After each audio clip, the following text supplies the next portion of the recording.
인비저닝 파트너스 재현주 대표님의 ESG의 렌즈 사업의 장기적 생존 전략이라는 강연을 듣는 시간을 가지려고 합니다. 잠시 강사님을 소개해 드리겠습니다. 재현주 대표님은 카이스트에서 공부를 하신 뒤에 컨설팅, PE 투자 등을 거치셨고 현재는 국내 최고 임팩트 투자회사인 인비저닝 파트너스의 대표를 맡고 계십니다. 보통의 투자 관련 분들과 다르게 투자 직장 일에 대한 책도 쓰셨고 약 10권의 책을 번역도 하셨습니다. 특별히 큰 문제는 큰 시장을 의미한다라고 말씀하신 재현주 대표님의 강연이 오늘 CTR 그룹의 ESG에 일침을 가하는 시간이 되기를 기대해 보겠습니다. 네, 안녕하십니까. 저는 방금 소개받은 인비저닝 파트너스의 재현주라고 합니다. ESG라고 하는 키워드는 윤리와 그런 사회와 공존하는 그런 좋은 덕목과 가치와 연결되어 있지만 무엇보다 가장 큰 차이, 기존의 이제 좋은 말들과 ESG가 가장 크게 다른 점은 이게 자본시장에서 시작된 움직임이라는 겁니다. 그렇다면 자본시장은 왜 ESG를 갑자기 이렇게 중요하게 얘기하고 있느냐라고 생각하면 자본시장이 장기적인 최적화를 추구하고 있기 때문이다. 사실 이 두 가지가 오늘 드리고 싶은 말씀의 핵심인 것 같아요. 자본시장에서 시작된 것이다. 돈과 철저하게 관계가 된 것이다. 그리고 이것은 자본시장의 장기적인 최적화의 전략이다. 그래서 이게 이제 오늘 결론이고요. 왜 그런가를 좀 말씀을 드리겠습니다.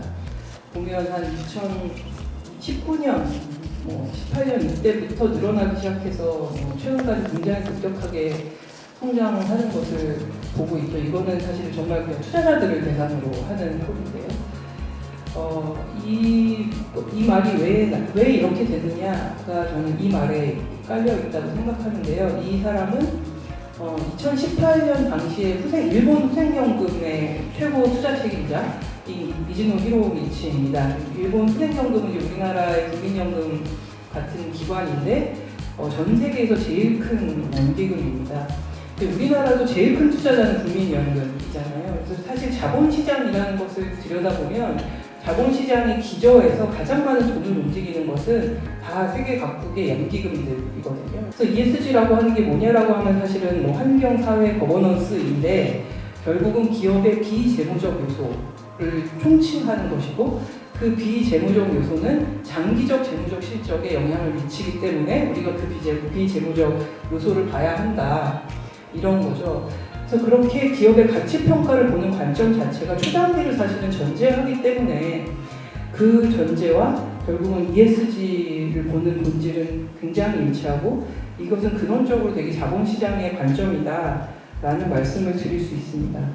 그래서 이걸 결론을 제가 보자면 아까 말씀드린 장기적 이해관계를 가진 자산 소유자, 연기금이 이제 대표적인. 그런데 그냥 투자를 운용하는 사람들은 올해의 인센티브 이런 것들이 중요해지잖아요. 그러니까 그 안에 사실은 기본적으로 이 두 회사 이 자산 운용을 맡기는 자산 소유주와 그 자산 실제 운용하는 운용력 사이에 이해관계의 불일치라는 게 존재하게 되는 겁니다.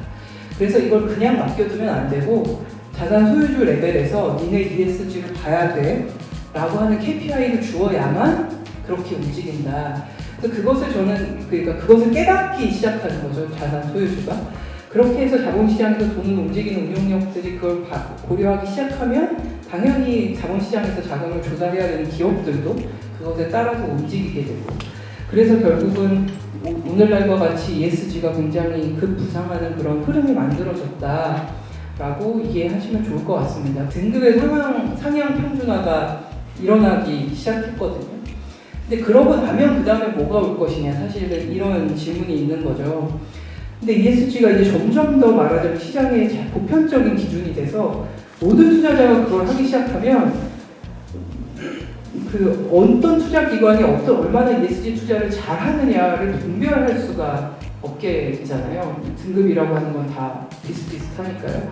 그렇기 때문에 결국은 나가야 되는 방향은 훨씬 더 어떻게 하면 긍정적인 임팩트를 만들어내는가에 집중하는 방향으로 진화될 것이다 라고 보시면 될 것 같습니다. 그래서 점점 시간이 갈수록 결국은 투자 기관들 사이에 변별이 생기려면 그냥 ESG의 전면적인 말하자면 등급 기준이 아니라 우리 회사의 ESG 전략이 무엇인가, 우리 회사가 나가고 있는 방향성, 그러니까 회사마다의 차별화된 ESG의 모습들이 등장하고 그것을 비즈니스를 통해서 어떻게 결부시키는 거. 사실 테슬라가 대표적으로 그런 기업이죠. 그래서 어떤 우리가 그 전기자동차의 보급이라고 하는 거, 그럼으로써 기후변화의 문제에 이바지하겠다고 하는 굉장히 뚜렷한 문제의식을 가지고 어마어마한 시장을 사실은 만들어낸 기업인데요.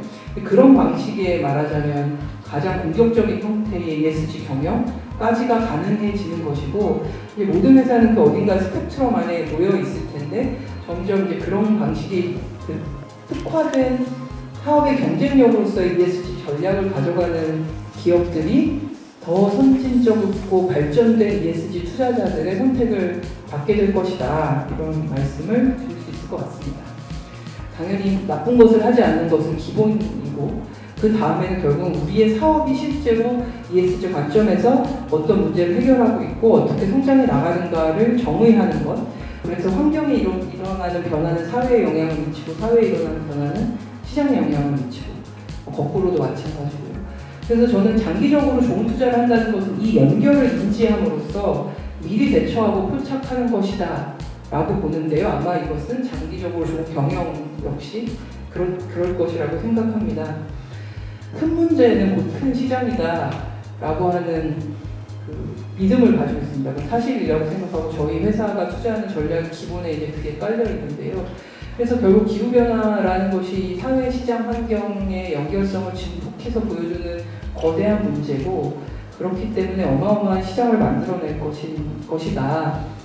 뭐 파리 협약에 따라서 2050년에 이 넷제로라고 하는 걸 달성을 하려고 하면 매년 2.4조 달러의 투자가 필요하다고 합니다. 매년 2.4조 달러의 투자가 필요하다는 것은 어떤 관점에서는 그만큼의 비용을 써야 된다는 거지만 결국 그만큼의 새로운 시장이 계속 생겨난다는 의미이고, 그래서 결국은 이런 거대한 위기가 거대한 부의 이동을 만들고 거대한 시장의 새로운 기회들을 만들어낼 텐데요. 그 안에서 전략을 정렬시키고 사업의 방향성이 만들어진다고 하면 그것이 결국은 가장 높은 차원의 ESG 경영과 연결되지 않는가 싶습니다. 그래서 이거는 그냥 그 흥미로운 예로, 그래서 이런 클라이밋 테크라고 하는 이 기후 시장을 이렇게 엄청나게 열리는 기후 시장에 어떤 분야들이 생겨나고 있느냐를 보여주고 있는 건데요. 이게 말하자면 아까 2.4조 달러의 돈이 어디로 흘러 들어갈 거냐를 보여주고 있는 그런 영역입니다. 그래서 클린 에너지, 지속 가능한 모빌리티, 아마 이것은 CTR에서 하시는 산업과 굉장히 긴밀하게 연결될 거라고 생각하는데요. 기후 스마트 농업, 순환 경제 등등 이런 영역들이 새롭게 부상하고 있는 그런 새로운 기회이고 시장이고, 그래서 ESG 경영이라고 하는 것을 많은 기업들은 아직 그 추가적인 비용 요소라고 받아들이시는 것 같아요. 예전에 관리하지 않던 많은 것들을 관리해야 되기 때문에 당연히 일시적으로는 이게 비용 요소처럼 여겨지시는 게 맞을 텐데요. 궁극적으로는 사업 전략이 이러한 새로운 기회들과 정렬되기 시작하고 그런 ESG라는 것의 렌즈로 새로운 시장을 바라보면 그것이 그냥 비용이 늘어나는 관리 요소의 문제가 아니라 새로운 기회를 향해 가고 회사를 훨씬 더 빠르게 성장시킬 수 있는 그런 기회들을 포착해낼 수 있는 굉장히 강력한 수단이 되지 않을까 이렇게 생각합니다. 네, 오늘 제 강의는 이것을 마치겠습니다. 감사합니다. 대표님 강의 감사합니다. 추구하고 대처하는 CTR 그룹이 될 수 있기를 직원의 한 명으로서 다시 한번 다짐해봅니다.